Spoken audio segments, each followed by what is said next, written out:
Okay, those are some ideas in our segment Super 6, but let's invite our fundamental guests now. We have Mayuresh Joshi of Angel who joins in, and in a bit we'll also get some more talk going on that huge cabinet reshuffle or expansion that took place yesterday. Mayuresh, hi, morning. First, if you could just start off by telling us your views on some of these auto ancillary names. Bharat Forge, once again the truck data that came in from North America has been weak, and that stock has just refused to get above the 800 rupee level. Do you expect more pressure there, or do you think that it could sort of settle around the 750-800 mark? Morning, Sonia. I think as data suggests and what sales are happening specifically with the Class 8 trucks in North America, I think the data is not very encouraging in terms of saying that an uptrend or a stabilization period has begun for a company like Bharat Forge. So the numbers might remain under pressure until we see stability in numbers coming through, and that will clearly reflect in terms of their overall performance. So my own take is that in lieu and cognizance of numbers expected to remain weak, and unless we remain or see a consistent trend happening on the sales front, specifically the North American market where Bharat Forge has a strong presence, I think the margins, the top line and the bottom line will remain muted and weak.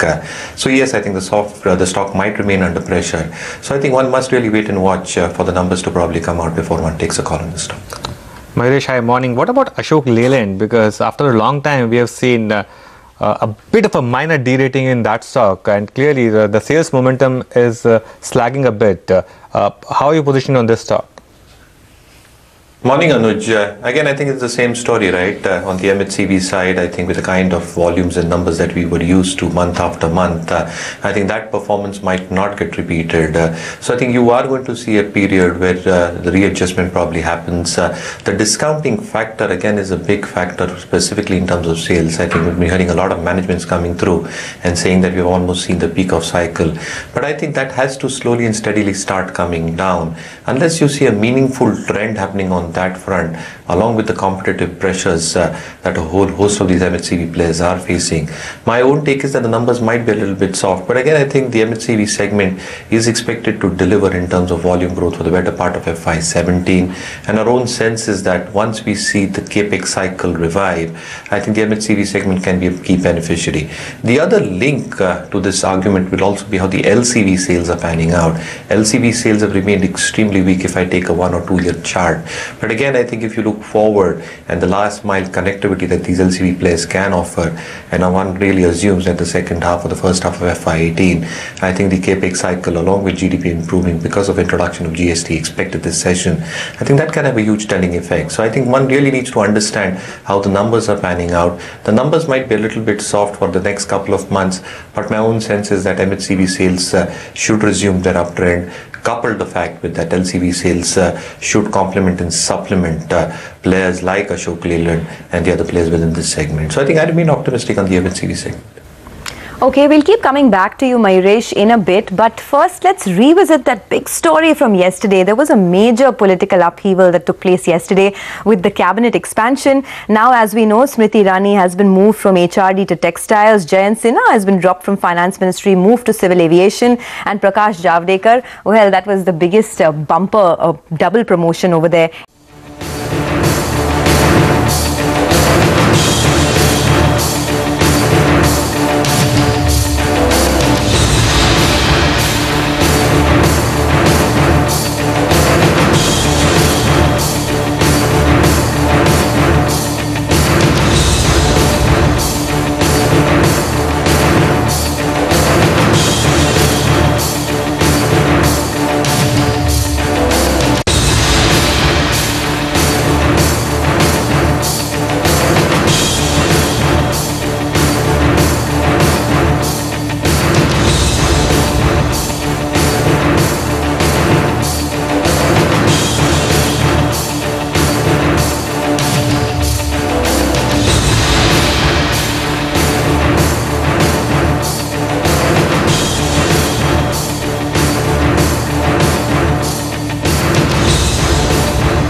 with a negative bias, and I say that because again, you got to keep an eye on the level. 83.31 is for SGX Nifty, and that tracks the Nifty futures. The spot itself closed at 83.35 on Tuesday, so maybe a 10-point downtick is something that SGX Nifty is indicating. Let's get back to our guests. Mayuresh, the other space where we have seen some comeback is pharma. Both large caps and mid caps doing well. Anything that you like here? Oh yes, Anuj, and I think one must really understand that the problems faced by the pharma sector, whether there be FDA concerns, will have a bearing in terms of how the first quarter numbers will pan out. And not just Q1, I think the remedial and the remediation issues and the cost associated with the same probably might take the sheen in terms of the upgrades in terms of earnings expected to come through. However, the strong pipeline that a whole host of pharma companies have got, I think, gives support and testimony to the fact that once normalization starts, and if one really expects normalizations to start in the coming fiscal, you might see a great expectation happening in terms of the earnings forecast. Having said that, Dr. Reddy's is something I continue to like. The stock has moved up, so any decline onto the stock over the next few weeks can be a good buying opportunity for long-term investors. Strong NDA pipeline, a combination of both FTFs and Para 4s. The expenditure that they're probably doing in R&D, I think, will probably substantiate in the coming few quarters once this pipeline probably starts coming into commercialization stage. But again, I think the PSAS segment specifically for Dr. Reddy's has been weak. I think it's expected to show muted performance, and that accounts almost for 15% of the top line. But overall, I think if one really accounts for the next 4 to 6 quarters, my own take is that the top line growth should have a significant amount of expansion. The EBITDA margin should hold up.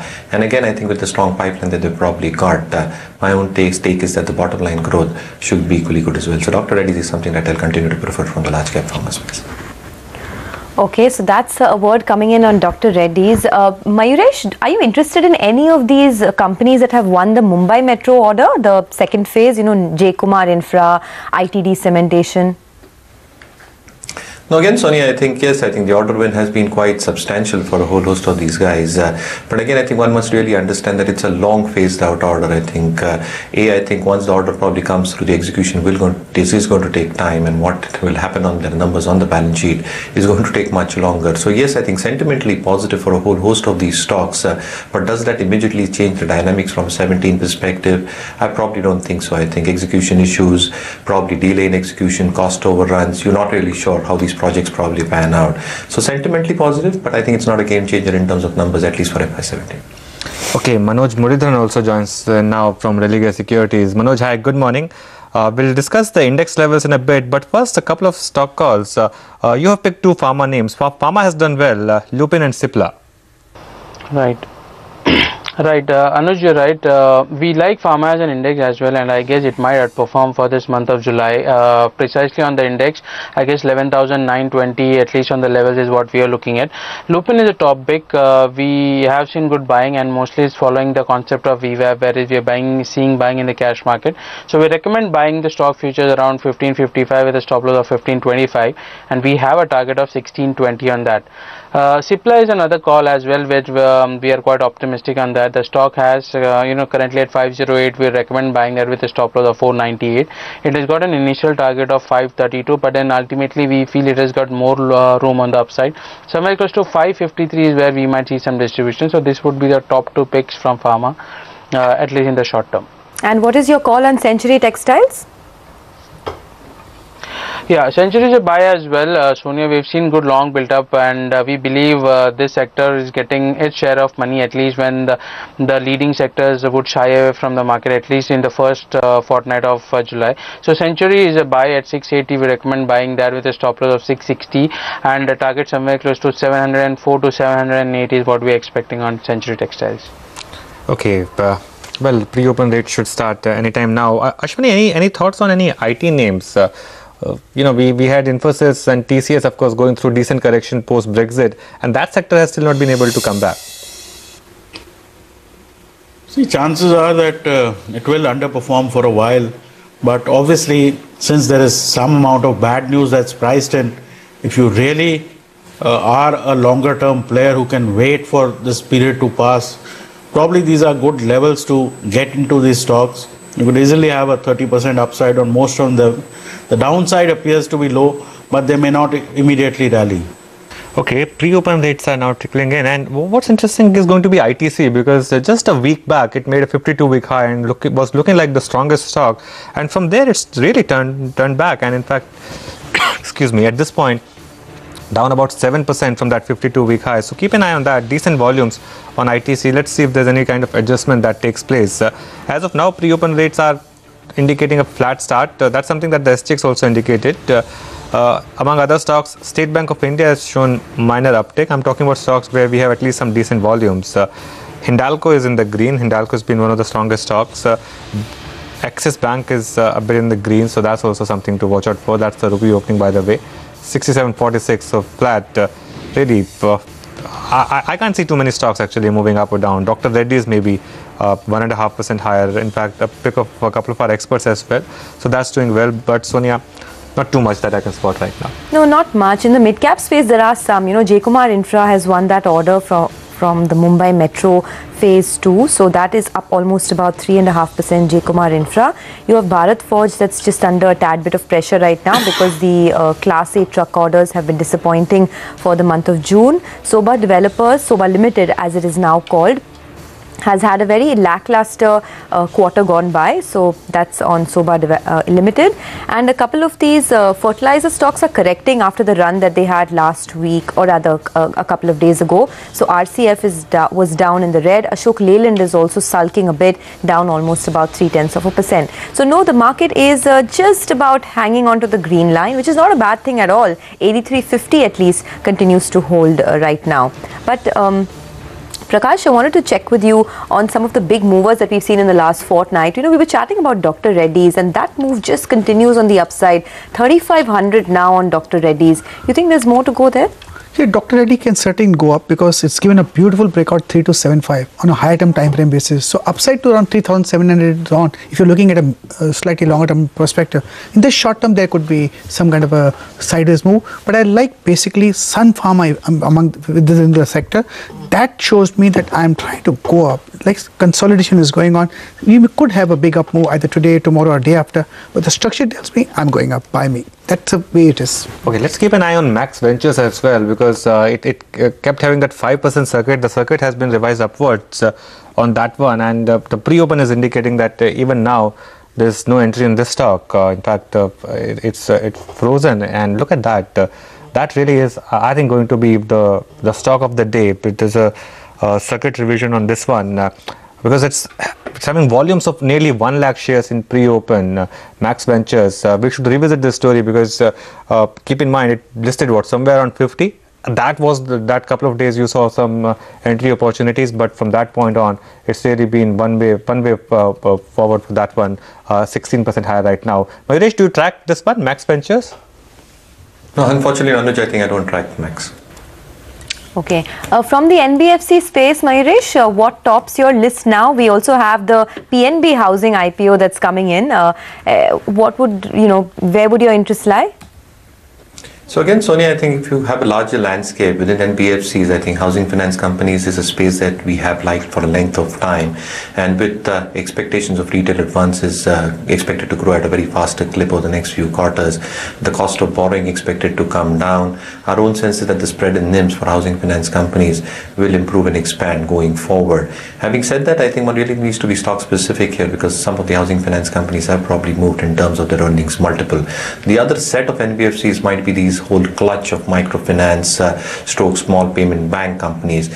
And again, one must really understand that when the conversion happens to a small payment bank, the cost of funds probably might go down, but again there might be an increase in the technological expenses, the personal expenses, and the only leverage that they get is with the increase in NII income. So if the NII growth is going to happen at a much faster clip, the return ratios might just get hit because of the transition and the conversion to a small payments bank. So the ROAs and the ROEs that a whole host of these companies were enjoying can actually get compressed, but that probably gets compensated, as I said, from an NII perspective, growing at a much faster clip. The third set probably would be the rural financing companies within the NBFC space. And again, there you've seen tremendous amount of move happening in stock prices on both counts. Expectations of the asset quality pressures probably receding for a whole host of these players.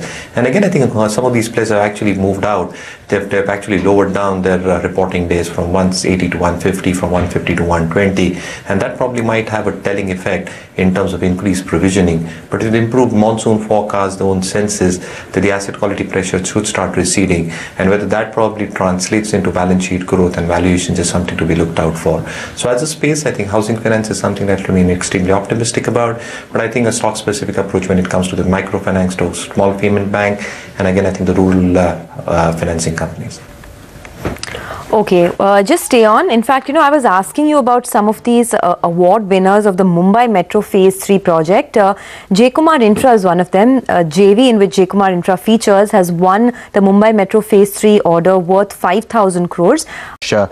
Well, let's do one thing. Let's get some more stock ideas. On Bullseye this week, Vishal Malkan, Gaurav Ratnaparki and Rakesh Bansal are battling it out for the strongest portfolio. So let's head out their picks for today. Okay, well, those are some trading ideas coming in. We have 5 more minutes to go before the markets open. It seems like, Anuj, it's going to be a flat opening for the market today. So consolidation is not such a bad thing, considering that the market has its eye more on picking individual stocks in the broader market. Yeah, and I think it's good thing for the bulls that we were not trading yesterday, because the SGX Nifty can only have that much volume. Yesterday the things looked completely different, because the previous day we had big fall and all, and yesterday there was quite a bit of intraday recovery in Dow as well. So all in all, this is a market which is still buy on dips, and bigger dips would be bought. But I'll keep an eye on the profile of stocks today that will rally or that will fall today. That will tell you a lot about the overall market psyche and the inherent strength of the market, Sonia. This is a strong market which will absorb all the bad news and any kind of perceived bad news today on Jayant Sinha moving out of finance and all. I think the market will tell you how it's leading into that. But the overriding factor would be what's happening with the global market issues, Brexit more importantly. That's something to watch out for. But for now, I think bulls should be happy if you get a start like this at this point in time. Okay, so let's discuss some more stocks then. Mayuresh, what is your favorite aviation stock now? I mean, today these stocks could be in focus as Jayant Sinha takes charge of as Minister of State for Civil Aviation. So there is an expectation that this sector could see a new lease of life. Anything that you would incrementally buy now? Again, I think I've always maintained that Indigo looks like a very promising bet within the aviation pack, but again I think one really needs to wait for declines to happen on that counter. The benefits that have come from lower crude prices and passing it off in terms of lower ATF prices coming through have created a huge amount of margin push through for a whole host of aviation stocks.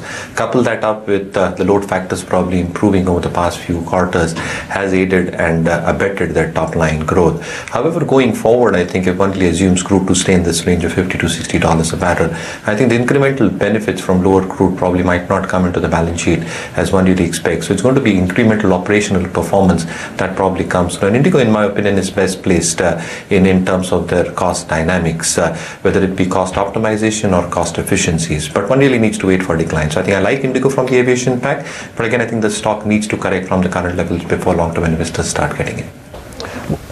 Okay, we'll get back to Ashwini for our 9:14 call in a bit. But before that, the stock that we need to focus on again is Max Ventures, because there was no entry till now.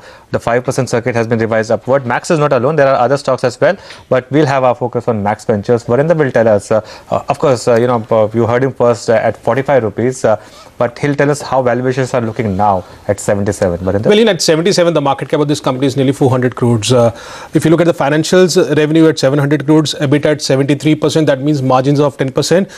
Profit making company, 20 crores is a profit what this company made last year, and the EPS of nearly 3.77. So based on this, now the stock is trading around 20 times FY16 earnings. When it listed, around 45 or something, the stock was trading around, 12, 13 times. So clearly there was an opportunity, big opportunity for investors. And, Anuj, that point of time, it was Reliance Mutual Fund, it was Paranju and many other, influential investors who bought in large chunk in this company. So, the open offer price of 31 rupees, that's all, gone away because no one will tender at 31 rupees. But the important thing here is that the business has 4 verticals: packaging, education, real estate and investments. Now, we know the promoters hold 40% stake. They want to take it to 75% stake. With Max Group, this is history that going ahead, they will monetize these assets or these verticals. They will want to grow these verticals into different, but that will take a long time. At what this price of 77.80, I clearly believe that this is now valued to perfection. whatever craziness happens, that's a different reason altogether. But on valuation front, it is now valued at perfection. You have to watch out for what happens to the debt, because this company also carries a debt of nearly 180 crores on a market cap of 400 crores. So that is one thing to watch out for. And of course, we will watch out for the numbers when it will be coming. These are smaller businesses. These are not big businesses. They are growing businesses. So they will take time in order to achieve, to go at levels of 15-20% margins.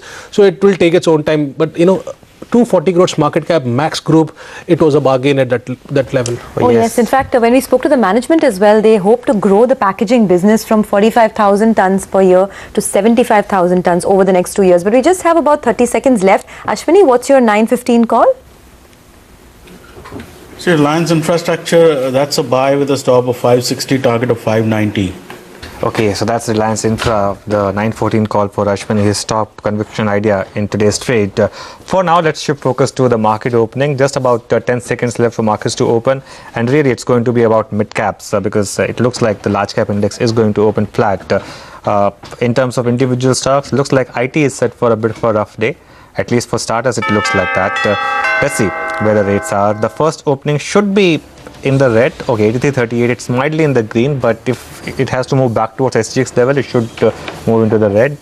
Okay, it's flat, 83.34. Now it's minor red. Can't really call red actually, just about 0.15 points or 1 point here or there. So let's do one thing. Let's wait for the index to settle because it's still all over the place. Let's talk about the stocks that are moving right now. Infosys, in fact, is the biggest drag. So that stock is down about 1% right now. HDFC is down about 0.5%. HCL Tech about 0.5%. Mahindra and Mahindra down about 1/3 of 1%. So these are 3 or 4 stocks where we have seen some decline.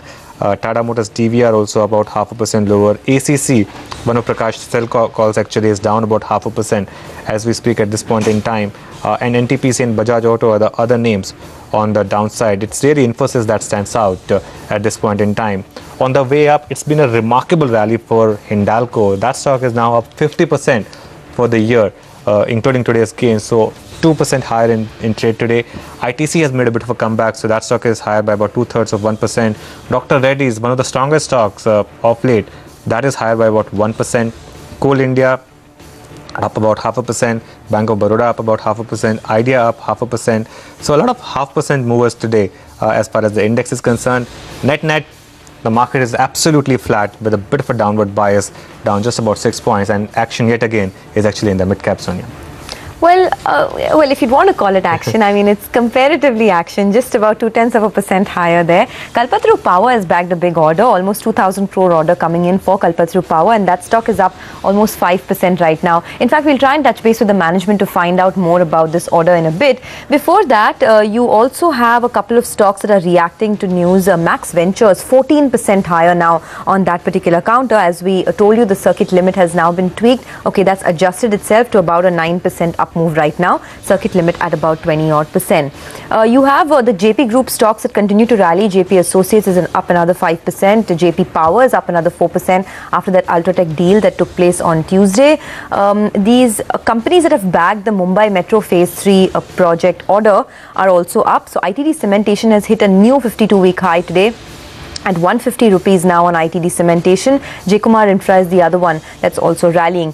Built, a smaller stock, but it's rallying quite a bit as JK Paper has proposed to acquire some of the units of Built, so 3% higher on that particular counter. On the downside though, you have JBF, which is down almost 11% post a weak set of numbers. That stock is tanking now. And Ashok Leyland and Bharat Forge are also under pressure. Ashok Leyland because of weak sales this month, and Bharat Forge because of the weak North America truck orders. So that stock too is down 2.5%. Couple of more names. In fact, the entire auto space, Motherson Sumi is also down 2% right now, and so is Amtech Auto. So that pocket is not looking good at all. Let's take a quick check on Soba Limited, because over there too the mood is a bit lackluster. Soba down about 0.7%. So Anuj, once again penny stocks are rallying. JP Power, GTL Infra, Castex Technology. So that fear continues to be there. Yeah, I think the fear continues, but I think the market's message today is clear. It still has some lingering doubts on the Brexit long-term impact, because if you see the top F&O losers today, Sonia, Bharat Forge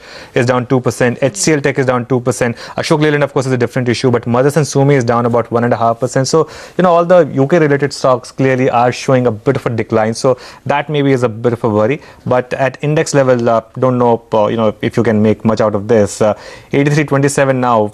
Ashwani, so, I mean, for someone who's not taken any position, the market has opened flat, so it could go either way. You still stick to intraday sell call for now? Well, meanwhile, Reliance Infra has opened well, so anybody who got in there is making some money. But clearly, this market is sell on rally. It will not decline, 100, 150 points a session. But overall, this weak tone will remain. So any sort of rallies that you get probably to about 83.50 odd should be used to sell into the market. Okay, Sudarshan, what about you? I mean, the market opening is absolutely flat, but any interesting stocks that you have spotted, and how would you approach the index now? Well, I am a buyer in the index. At current levels, I am buying, and a stop is 82.40. So there is a risk of, and I think all trades carry that risk, but I would still be willing to go long. For individual stocks, there is a trade in State Bank of India. That's a stock that I would be looking at again to buy. Okay, Manoj, how would you look at the opening and any stock idea post opening? Yeah, Anuj, the most important part is into this contract of July, if you see, it is majorly the short covering from the Nifty which has happened, and fresh long built up in the Bank Nifty which has taken us into the July contract, and we have come almost to 18,100 odd levels. Now, unfortunately, 18,154 is an important pivot, because if that is crossed, then the Nifty is certainly going to 85.50 and in a very short term. But unfortunately, it doesn't look like that, because we are seeing a lot of long unwinding which is happening in the last couple of days. So I feel the trade I would recommend here is sell Bank Nifty closer to 18,100 to 150 odd, keep a stop loss of, let's say, 18,300, and I'm expecting it to come down to the weighted average price of 17,900. Now same goes with the Nifty as well. I guess 82.68 precisely on the futures is where the weighted average price for this month is. Now a correction till the weighted average price is a sign of a very good indication, a strong market. Once we come to the weighted average price, we might see huge put built up in the 8,200. That might take the Nifty to a new high, but as of now the call here is either you buy an 8,100 put option, you get it for 40 to 45 rupees, keep a stop loss of 30, and we're expecting a target of 74 on that, or sell a Bank Nifty at 18,100 for a target of 17,900. Okay, so that's a couple of trading ideas. The market, by the way, is absolutely flat at this point in time, but the stock of the day clearly is Max Ventures, because if you look at that now, it's approaching a 15% rally, and in fact from that listing it's up a good 50%, more than that actually. 45 was the price at listing, and it's up 60% from that point. A couple of other stocks in focus. Dr. Reddy's is up about 1%. That's been one of the strongest stocks, and we have an order win now. In fact, Kalpataru Power is doing well. Mufattaraj Munot, the chairman of Kalpataru Power, is with us. Mr. Munot, good morning. So if you could tell us the quantum of the order and the kind of margins that you'll have on this order. Good morning. We have got awarded two jobs, two tenders. One is in Afghanistan and second one is in Senegal. Okay. So what is the totaling value is 1900 crores. 1900 crore. And what kind of money will you make on these orders? I mean, they are, of course, 10 plus EBITDA. Okay. Okay, so 10% margins on these orders. What does this take your total order book to? Total order book goes to about 11,000 crores. Okay, and out of this, how much comes in from the international business itself? 60%. Okay, Mr. Manoj, thanks a lot for that quick take. So 1900 crore order, 10% plus EBITDA margin, so somewhere around 200 crores will be added, and that stock has been excited, up about 4%. Also, I just wanted to mention, Anuj, ITD Cementation is also the other stock. It's now up almost 13% on the back of the Mumbai Metro order. So lots of big buying interest seeing in many of these companies. Oh yes, ITD Cementation and J. Kumar clearly. ITD in fact stands out, as Sonia pointed out. So 10% higher on ITD. Let's pull out HCC as well. That also rallied on Tuesday, of course. That would have also done well. Let's thank all our guests on that note for taking us through pre-open. The market is absolutely flat, 4-point lower. Sanjay Dutt of Quantum Securities is with us now. Sanjay, hi, good morning. Good to have you on the show after a long time. I have a temptation to ask you this on, PSU banks, because I remember we were discussing this about 3 or 4 months back that